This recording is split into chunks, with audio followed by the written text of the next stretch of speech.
Was there a point when you thought about taking Jared out before it got too unraveled? Well, you know, I mean, they're so stacked with left-handed hitters, and when we got to that point in the lineup, you know, their leadoff hitter, Jones, is the catalyst for their team, and he's a much better hitter left-handed than he is right-handed. And in fact, I think that was how the inning started, with just a weak ground ball back to the pitcher.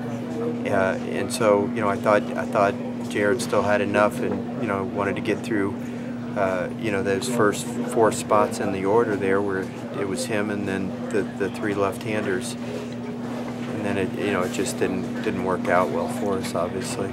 The fact that it's so uncharacteristic of your team, the infield errors, does that make it a little harder to take or digest right now? You know, it's just hard to explain. I mean, Connor Hale's been so outstanding for us all year, and he gets a fairly routine ball, and he's got the force out at home, and he looks up a little bit too quickly, and then the ball jumps out of his glove, and that time he recovers, the kid's safe at first. And it was like Murphy's Law there for a while. Anything that could go wrong did go wrong.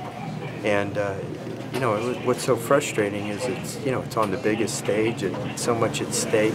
You know, if this happened in a midweek game in April, you know, you just say it was just a bad day. But it's hard to rationalize and say it was just a bad day when so much is at stake at this point in the season.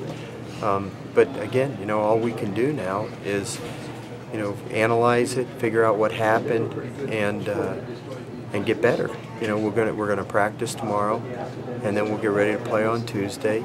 And you know, let's win a game. Once we win a game, then we can think about another win. And then once you get a couple, then you start thinking, okay, if we can knock this team in the winner's bracket off and put a little pressure on them, and we fight our way through it. So that's just that's the only way to approach it. If you think, man, we got to win, you know, 4 games, and then we got to win 2 more, it just seems like an impossible task. So you just have to mentally look at it and say, let's just win Tuesday, and then we'll regroup and go from there.